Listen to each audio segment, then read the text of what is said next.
bali mu byeyimbira byabwe era bayimbe byabwe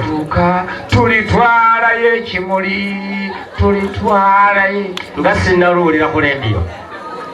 baalugano tukubako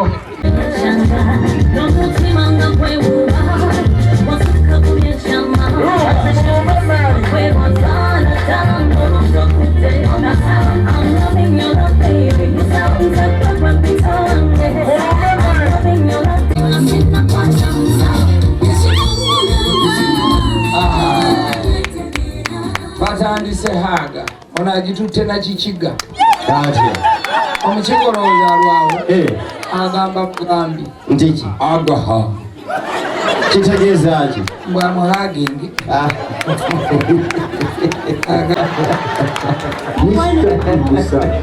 Mukwano Ruthi nkwaniriza nnyo kika ky'empindi tukusuubiza okuba abasenga b'abaana abalungi ate n'abalongo tubalindiridde kyokka banna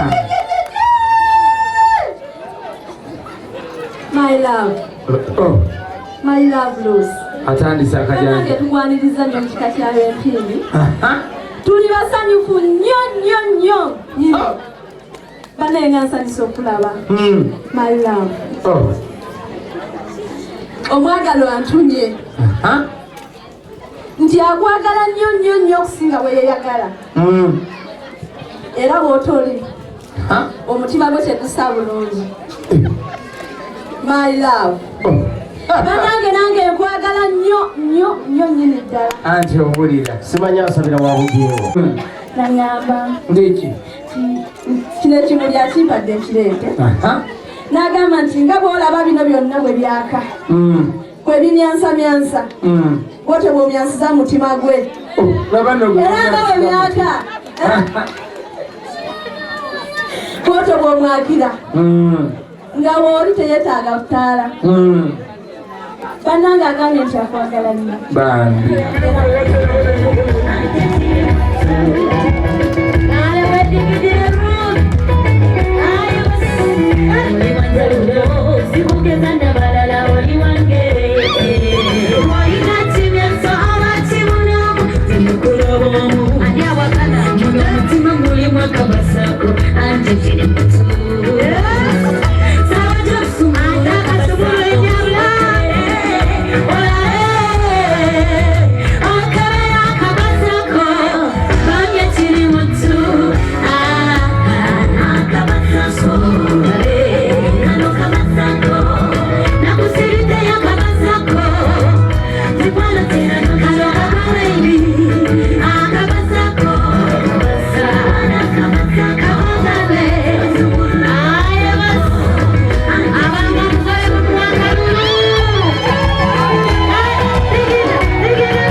Kasana kawachiri tekafumita nnyo wanasanza misambo mukubonze sijja kuta nabanga nawe hani wange kakuba kwelya nkuze nawe nze nawe mwana kumugongo siva wonli nabanga nawe mwana kumugongo nze nawe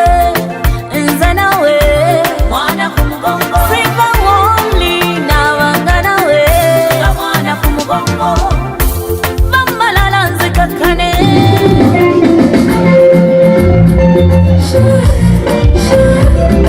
Mwana mukubira mu ngalo kubanga agenda kuyimba.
naye no essebo ngenda kunkolerayo ekintu kiri kimu kiriwoba aba blessed mulirida wamuli wanakali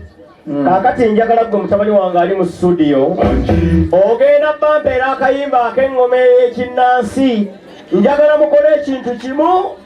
mugenda kujjako ebizibawo mu byesibe mu mbirizeemu ku katono kitundu kya luyimba ndabe nti ekyamazima musanyukidde olunaku luno ate ne gwe mwawerekedde mumwagaliza mugjeeko ebizibawo mu mazima sumulula lindako kalireki Omazima kwata kano banna mu mazima agatakambaga otyo bano bonna boolaba basanyufu nnyo era ekyo kyobagambye bagenda kukikola